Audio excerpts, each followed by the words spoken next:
All right. Let's go on to item 5. We're getting toward the end of the application itself. But item 5 is briefly describe the benefits. Remember we said risk-benefit analysis. So now we're on to the benefits.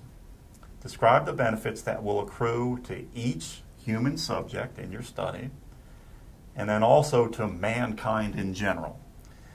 And the point that I want to make here is I would use the term direct benefits. I would literally write or type that term in your response to this item. First and foremost, what we're interested here in this item is what are the direct benefits to the participants in your study as a result of taking part in your study. So let's address that first. I'm your participant. How am I going to benefit? I mean, for me, what's the benefit of participating in this study, or potential benefit? Potential benefit. Well, as a participant, I'm hoping that my participants would get out of the study just more insight into their own learning styles, insight into what types of interventions or accommodations or strategies would help benefit them as they progress through college. So those are really the main benefits to the individual, is insight into what's going to help them individually and what strategies would work for them. So if we go back to Adam's original 2 objectives, right? Objective 1 was getting at the question, will these particular participants comprehend and read more fluently when they're doing traditional reading or when they're concurrently listening to what it is that they're reading. So that alone, if we get information there about under which condition you read better, perform better, that's a potential benefit. The implication being that, oh, I've learned that I do better while concurrently listening or not. And then the second objective had to do with the more qualitative information. Yeah, why are they using it, and will they use it? And understand that I'll actually, as a participant, have that Kindle with me for the semester, and I take it to a class, and I use that as part of my class and my readings for that class, and I'm going to be giving you information about whether I liked that, exactly, what specifics, how I might like it better, features of the ease of use. Okay.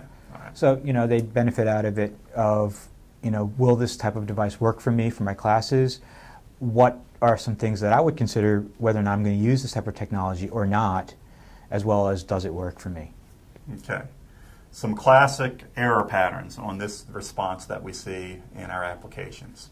One of the classic responses is to say, one of the direct benefits for my participants is that they'll get $25 for participating. Okay. When you offer either some kind of incentive, whether it's money or gift cards or some type of privilege, when you offer that, that is not considered a direct benefit. That's considered an incentive for the person to participate. And as a committee member, we are very interested in whether or not you're offering those types of things for participation. But don't list that here, okay? Don't list this in item number 5 where you're talking about direct benefits. It's not a benefit.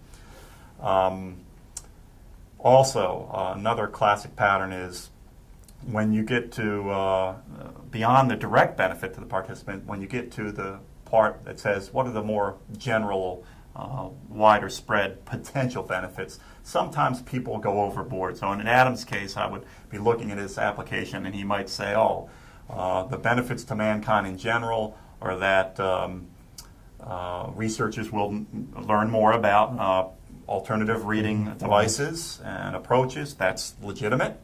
But if he continues to go on and says, this will solve the learning disability problems across the Department of Education in the state of Hawaii and beyond to the mainland and internationally and universally, then he's gone too far. So you want to stay within, don't get too grandiose about what the potential general benefits are. All right.